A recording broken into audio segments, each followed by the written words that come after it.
আসসালামু আলাইকুম রহমাতুল্লাহি বারাকাতুহু। মোৰ বন্ধুসকল, মোৰ সন্মানীয় ভাইসকল আৰু সন্মানীয়া মাসকল, মই আগতে কি কৰিছোঁ? আল্লাহৰ প্ৰশংসা কৰিছোঁ। যি আল্লাহ তাবাৰক তাআলা মানুহক সৃষ্টি কৰিছে। আল ইনসানু আশৰাফুল মখলুকাত।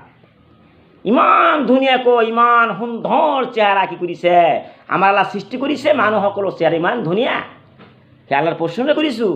আলহামদুলিল্লাহ। যি নবী প্ৰফেট আমাৰ নবী, যি নবী কি কৰিছিলে ইছলামৰ কাৰণে তাইব চহৰত গৈছিল, ইছলামৰ কাৰণে কিমান কষ্ট কৰিছিলে, যিমান পাথৰ মাৰিছিলে, ৰক্তৰে তেজেৰে জামা কাপোৰ লাল হৈ গৈছিল। যে নবী কি কৰিছিলে ইমান কষ্ট কৰিছিলে, সেই নবীৰ প্ৰতি আমি কৈছোঁ সাল্লাল্লাহু আলাইহি ওয়াসাল্লাম। সন্মানীয় ভাইসকল আৰু মাসকল, মনত ৰাখিব লাগিব আমাৰ নবী মিৰাজ লৈ গৈছিল। সুবহানাল্লাহ। সেইটো আপোনালোকে ভালদৰে জানে। কিমান দিনত থাকিছিলে, কিয় গৈছিলে, আল্লাহৰ লগত অলপ আলোচনা কৰিছিলে, কথা বতৰা কৈছিলে, সেইটো আপোনালোকে ভালদৰে জানে। আৰু আল্লাহৰ লগত বিভিন্ন কথাই আলোচনা কৰিছিলোঁ। আৰু আল্লাহৰ পৰা 5 ওয়াক্ত নামাজ আনিছিলে। আৰু কিমান ওয়াক্ত নামাজ আনিছিলে? আমাৰ নবী যেতিয়া মিৰাজ লৈ গৈছিল 50 ওয়াক্ত নামাজ লৈ আহিছিলে। ৰাস্তাতে আকাশত কি কৰিছিলে? মুছা নবীৰ লগত সাক্ষাৎ হৈছিল। মুছা নবী কৈছিল, মুহাম্মদ তুমি ক'ত গৈছিলা? আমাৰ নবী ক'লে, মুছা মই আল্লাহৰ লগত অলপ আলোচনা কৰিছোঁ, মই মিৰাজ লৈ গৈছিলোঁ। মুছা নবী ক'লে, মুহাম্মদ বিশ্ব নবী তুমি কি লৈ আহিছা? তুমি কিয় গৈছিলা সেই মিৰাজ লৈ? মোৰ আগত কোৱা। আমাৰ নবী ক'লে, মুছা ৰে মই 50 ওয়াক্ত নামাজ লৈ আহিছোঁ। আমাৰ মুছা নবী ক'লে, মুহাম্মদ তুমি 50 ওয়াক্ত নামাজ লৈ আহিছা, কিন্তু তুমি বুজিব নোৱাৰা তোমাৰ উম্মত সকলে ইমান দুৰ্বল হৈ পৰিব। মুছা নবী ক'লে, বিশ্ব নবী মই কৈছোঁ তুমি আকৌ আল্লাহৰ লগত আলোচনা কৰা। আল্লাহৰ সন্মুখত তুমি 50 ওয়াক্ত নামাজ আনিছা, লালে কমাই তুমি আনা। এই 50 ওয়াক্ত নামাজ তোমাৰ উম্মত সকলে পঢ়িব নোৱাৰে। যিসকলে এই 50 ওয়াক্ত নামাজ পঢ়িব নোৱাৰে, তুমি কমাই আনা।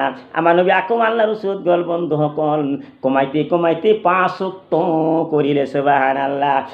বন্ধুসকল, কবৰত যাব লাগিব, হাসৰত যাব লাগিব, কিয়ামত ঘটিব। আপনারা কি বিশ্বাস কৰিব? গতিকে 5 ওয়াক্ত নামাজ পঢ়ি থাকিব। সুবহানাল্লাহ।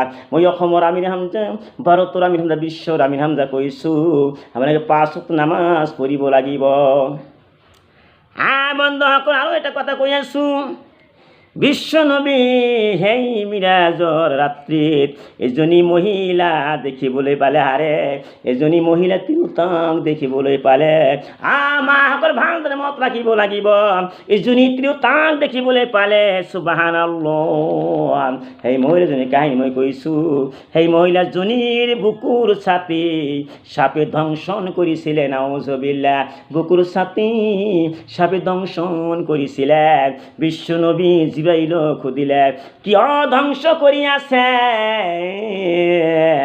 জিব্রাইলে ক'লে, মই মহিলাজনী নিজৰ সন্তানক বুকুৰ গাখীৰ খুৱাব পৰা নাছিলে।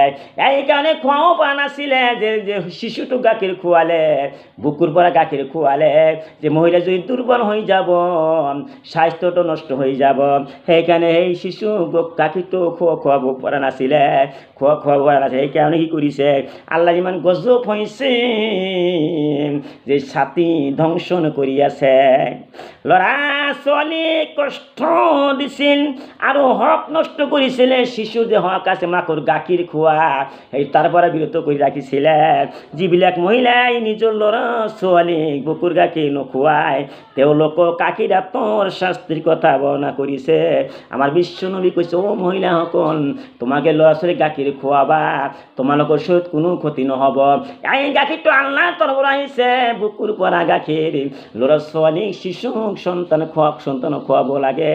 এইখিনি কৈ মোৰ বক্তব্য সামৰি মাৰিছোঁ।